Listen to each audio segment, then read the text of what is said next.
இன்னைக்கு நாளும் கொரட்டை விட்டு சாவடிக்காம எங்களை தூங்க விடுமா தெய்வமே. சரி பத்திரகாளி, நான் போறேம்மா. அவன் இன்னைக்கு நல்லா தூங்கிட்டு இருப்பான். அவன் டீயை ஊத்தி விட்டு ஓடிடணும். சே, நம்ம ஒண்ணு நினைச்சா அது ஒண்ணு நடக்குது. நல்லா குத்து கலாட உட்காந்துருக்கான். ஏய், இந்தாடா டீ. ஆஹா, வந்துட்டாளா? இன்னைக்கு என்ன செய்ய காத்திருக்காளோ? நமக்கு ஏன் வம்பு? நம்ம பேசாம அமைதியா இருக்க வேண்டியதான். இந்தாடா டீ. என்னது டாவா? ஆமாண்டா, நீ எப்ப சாரி கேட்கறியோ அப்பதானே நான் மரியாதை கொடுப்பேன். ஓ அப்படியா?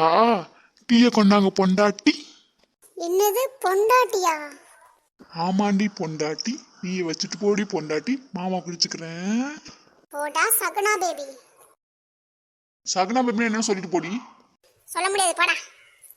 ஏய் பொண்டாட்டி நில்லுடி. ஏய் ஓடிட்டாலே சகுனா பேபினா என்னவா இருக்கும்? என்ன ஒருவேளை பேபின்னு கூப்பிடுவாளோ? சேச்சே, கூப்பிடுற ஆளாவ என்னன்னு சீக்கிரம் கண்டுபிடிக்கணும். சார் இந்தாங்க சார் டீ. ஏன் சார் கண்ணெல்லாம் சவந்திருக்கு? தூங்கலையா சார்? ஆமாங்க காயத்ரி, தூங்கல. நீங்க நல்லா தூங்கி இருப்பீங்க போல. இல்ல சார், நானும் நைட்டெல்லாம் தூங்கவே இல்லை சார். தூக்கமே வரல.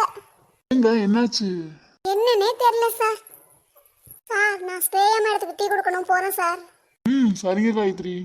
அடக்கத்துக்கு எடுத்துக்காட்டே சூரிய சார் தான் இருக்கானே, சகுனா பேபி இவனும் தான். மேடம் டீ எடுத்துக்கங்க. சூரிய மாமாக்கு டீ கொடுத்தியா? கொடுத்த மேடம். அவர் என்ன பண்ணிட்டு இருந்தாரு? குரங்கு எழுந்து உக்காந்துருந்துச்சு மேடம். என்னது? இல்ல மேடம், சாரை பார்க்க போகும்போது குரங்க பார்த்தேன் மேடம், அதான் மேடம் சொன்னேன். நான் என்ன கேட்டா நீ என்ன சொல்லிட்டு இருக்க? சார் தூங்கிட்டு இருக்காரு மேடம். சரி போ. டீ எடுத்துக்க. எங்க காண விழுகல? நாங்க எங்க இருக்க ஸ்ரேயா? அதானே பார்த்தேன். டீ எடுத்துக்கோங்கன்னு சொல்றதுக்குள்ளே வந்து குடிச்சிட்டீங்க.